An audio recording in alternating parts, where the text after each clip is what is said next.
हैं current division rule.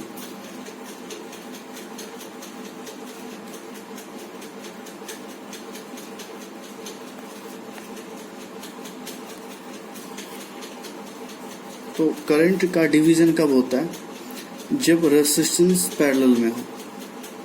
Voltage का division कब होता है? जब रेजिस्टेंस सीरीज में हो। जब रेजिस्टेंस सीरीज में होता है तो हर रेजिस्टेंस के अक्रॉस अलग अलग उसके रेजिस्टेंस के अकॉर्डिंग V1 V2 अलग अलग वोल्टेज होता है और इस केस में करंट सेम रहता है।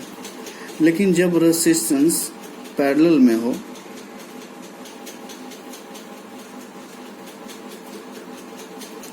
तो इस केस में क्या होता है कि करंट डिवाइड हो जाता है। अगर टोटल करंट I है तो R1 के अक्रॉस R1 के थ्रू I1 जाएगा और R2 के थ्रू I2 जाएगा। तो अगर टोटल करंट I पता है, रेजिस्टेंस R1 और R2 पता है, तो किस ब्रांच में कितना करंट फ्लो करेगा वो हम आसानी से कैलकुलेट कर सकते हैं। इसका ओम्स लॉ से ही हम इसका प्रूफ ओम्स लॉ से हम इसका एनालिसिस करते हैं। क्या होता है ओम्स लॉ? V = IR। यहाँ से अगर हम देखें तो पता चलता है कि करंट और रेजिस्टेंस जो है दोनों का प्रोडक्ट कांस्टेंट है। मतलब करंट और रेजिस्टेंस इनवर्सली प्रोपोर्शनल है। अगर वोल्टेज कांस्टेंट है, पैरेलल ब्रांच में वोल्टेज कांस्टेंट होता है, तो I जो होगा इनवर्सली प्रोपोर्शनल टू R होगा। इसका मतलब क्या हुआ कि रेजिस्टेंस अगर ज़्यादा होगा तो करंट कम होगा एंड वाइस वर्सा। अगर रेजिस्टेंस कम हुआ तो करंट ज़्यादा होगा। तो अगर मुझे इस ब्रांच में अगर I1 चाहिए तो बड़ा ही सिंपल सा फॉर्मूला है इसका। I1 चाहिए, करंट और रेजिस्टेंस इनवर्सली प्रोपोर्शनल है, तो इस ब्रांच में अगर मुझे करंट चाहिए तो रेजिस्टेंस हम दूसरे ब्रांच का लेंगे। R2 अपॉन टोटल रेजिस्टेंस कितना है? R1 प्लस R2 और टोटल करंट कितना है? I। ऐसे बंटवारा हुआ। अगर इस ब्रांच के थ्रू कितना करंट फ्लो होगा वो चाहिए, I2 चाहिए, तो रेजिस्टेंस R2 का नहीं लेके हम R1 का रेजिस्टेंस ऊपर रखेंगे। R1 upon total resistance R1 plus R2 into I। ये हो गया। तो ये क्या हो गया? ये शॉर्ट फॉर्म में करंट डिवीजन रूल हमने यहाँ पे लिख दिया। अगर इसका प्रूफ चाहिए तो मेरा दूसरा वीडियोस है, उसमें इसका प्रूफ देख सकते हैं। अभी मैं एक छोटा सा क्वेश्चन लूँगा और डिस्कस करूँगा। जैसे क्या है कि कोई रेजिस्टेंस ये 5 ओम का और 2 ओम का रेजिस्टेंस और 7 एम्पेयर करंट फ्लो हो रहा है। तो पैरेलल ब्रांच है, यहाँ पे करंट का बंटवारा हो जाएगा। इधर आएगा I1, इधर आएगा I2। अब I1 और I2 का वैल्यू क्या होगा हम ऊपर वाले करंट डिवीजन रूल वाले फॉर्मूले से आसानी से निकाल सकते हैं। I1 क्या होगा? अगर I1 निकालना होगा तो हम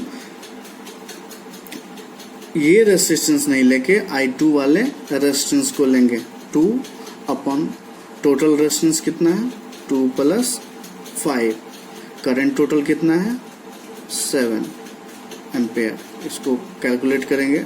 2 अपॉन 7 इंटू 7, 2 एम्पेयर। मतलब I1 2 एम्पेयर फ्लो होगा।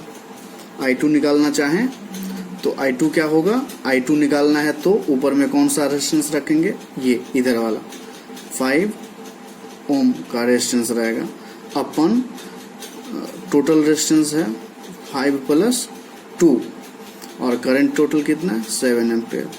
इसको कैलकुलेट करेंगे। 5 अपॉन 7 इंटू 7, ये गया 5 एम्पेयर। इस प्रकार हम देख सकते हैं कि 5 ओम से कितना करंट फ्लो हो रहा है? 2 एम्पेयर। रेसिस्टेंस अगर ज़्यादा है तो करंट कम फ्लो हो रहा है, और 2 ओम रेसिस्टेंस से कितना करंट फ्लो हो रहा है, तो 5 एम्पेयर। रेसिस्टेंस कम है तो करंट ज़्यादा फ्लो हो रहा है।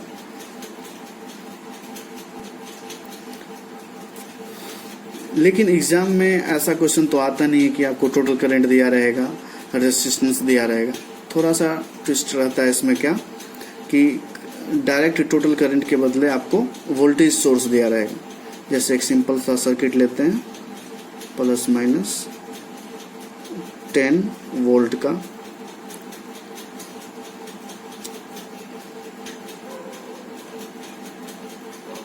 R1 फिर 2 ओम और दूसरा रेजिस्टेंस उसके पैरेलल में 5 ओम का ले लिया। ठीक है, अब बोलेगा क्या, इसके अक्रॉस हर ब्रांच में क्या क्या करंट होगा वो कैलकुलेट करने के लिए। तो इस केस में क्या करेंगे, टोटल करंट तो दिया नहीं है, तो सबसे पहले क्या करेंगे, टोटल करंट निकालेंगे, आई निकालेंगे। आई कैसे निकालेंगे, आई निकालने के लिए पहले आर इक्विवेलेंट निकालेंगे। आर इक्विवेलेंट क्या होगा, इसको मल्टीप्लाई कर लेंगे, 5 × 2/7, 10/7। आर इक्विवेलेंट निकल गया। वोल्टेज दिया है 10 वोल्ट। यहाँ से आई करंट निकल जाएगा। आई करंट क्या निकलेगा, V/R equivalent equal to 10/10/7 equal to 7 ampere. और इसके ऊपर हम क्वेश्चन डिस्कस किए कि अगर 7 एम्पेयर करंट है तो हर ब्रांच में कितना करंट पास करेगा। तो ऊपर अब ये क्वेश्चन ऊपर के क्वेश्चन की तरह हो गया। तो कहने का मतलब ये है कि डायरेक्ट आपको टोटल करंट नहीं देके वोल्टेज सोर्स और पैरेलल रेसिस्टर दिया रहेगा, फिर भी करंट कैसे डिस्ट्रीब्यूट होगा वो हम कैलकुलेट कर सकते हैं। Thank you.